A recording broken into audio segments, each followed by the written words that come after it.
Marcus Webb sat in the back corner of the Galactic Academy's Xenobiology lecture hall, his presence barely registering among the kaleidoscope of alien species that filled the tiered seats. For 3 standard cycles, he'd maintained this position, silent, unassuming, just another human exchange student in a university of 10,000 beings from across the Confederation. The other students had long since dismissed him. The Vranthi, with their crystalline exoskeletons, considered him soft. The Kelsorians, whose species had never known predation, thought him clumsy and slow. Even his roommate, a friendly Theshan named Kixthor, often forgot Marcus was in their shared quarters, so quietly did he move through each day. "Attention, cadets," Professor Velmara announced, her 6 eyes scanning the assembly. The insectoid instructor's mandibles clicked with barely contained excitement. "Today, you will face your final examination. The survival practicum." A murmur rippled through the hall. The survival practicum was legendary, a 3-day test on a randomly selected planet where students would demonstrate everything they'd learned. It was pass-fail, and failing meant expulsion from the academy.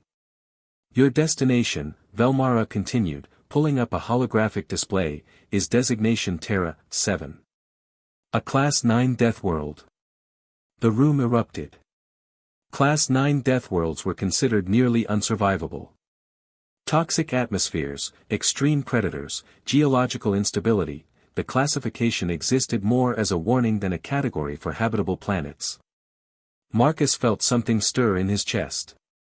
He raised his hand for the first time all semester. "Yes, Cadet Webb." The professor seemed startled that the human had spoken.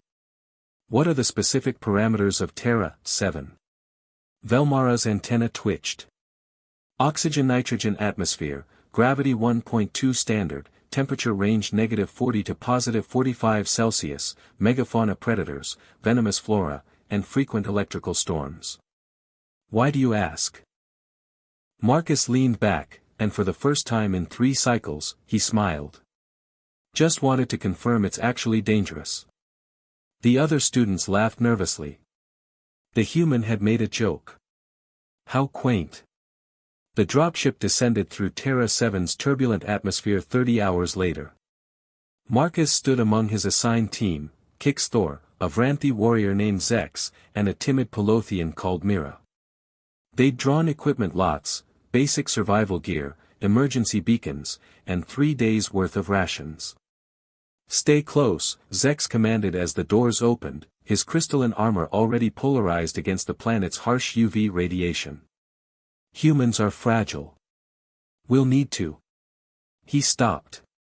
Marcus had already exited the ship, standing in the clearing with his face tilted upward, eyes closed, breathing deeply. "Webb, get back here." Kixthor chittered. "The instructor said the predators." "I know what she said." Marcus's voice was different now. Calmer. More centered. "This planet has 1.2 gravity. Oxygen concentration is 23%. Temperature is currently 18 Celsius with humidity at 45%. He opened his eyes. "This is a paradise." "Paradise?" Myra's translator struggled with her species' concept of disbelief. "The classification says." "I know what the classification says." Marcus began walking toward the tree line. "Follow me. Stay quiet. Step where I step." Something in his tone made them obey. For the next 2 days, Marcus transformed. The quiet kid who barely spoke became someone else entirely, someone who'd been hiding in plain sight. He identified edible plants by smell, tracked water sources by reading moss patterns and insect behavior, and built shelter using techniques that seemed instinctive rather than learned. When the first predator attacked, a 6-legged carnivore the size of a small transport, Zex raised his plasma cutter to fight. Marcus stopped him with a raised hand. "Don't waste the charge. Watch." He picked up 2 rocks and began striking them together in a specific rhythm. The predator's pupils dilated. It lowered its head, confused by the sound pattern that mimicked its species' submission display. Then Marcus threw a rock past its head, not at it, but near enough to startle. The creature bolted. "How did you?" Kicksthor began. Predator psychology is universal. Fear, dominance, territory. You just need to speak their language. On the second night, as electrical storms raged overhead, Mira began to hyperventilate. Her species had evolved on a stable world with predictable weather. The chaos terrified her. Marcus sat beside her, his voice steady. "I'm from a planet called Earth. Want to hear about it? Is it peaceful?" Marcus laughed, actually laughed. Earth is a Class 10 death world. Hurricanes that can level cities. Earthquakes that split continents. Volcanoes, tsunamis, tornadoes. Predators with night vision and sonar and venom that can kill in seconds. Microorganisms so aggressive that our bodies are in constant warfare just to stay alive. Myra's breathing steadied, though now from shock rather than calm. "That's where you're from?" "Humans didn't conquer Earth, Mira. Earth created us. Every natural disaster, every predator, every disease, we survived it all. We didn't just adapt to a death world. We thrived on one for millions of years." He gestured at the storm above. This is just weather." On the third day, they reached the extraction point early. The other teams limped in over the next several hours, battered and exhausted. 3 teams had activated their emergency beacons and been disqualified. Professor Velmara studied Marcus with her compound eyes. "Cadet Webb, your team arrived first and in the best condition. Your teammates report that you demonstrated exceptional survival skills. Yet your academic performance has been unremarkable. Why?" Marcus shrugged.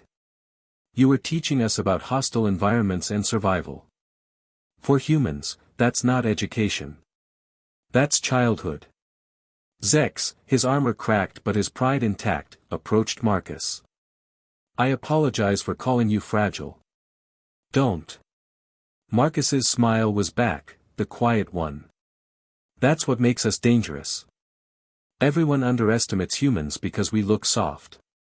No armor, no claws, no venom. But we're from a planet that's been trying to kill us since before we had fire. We're persisters. We're adapters.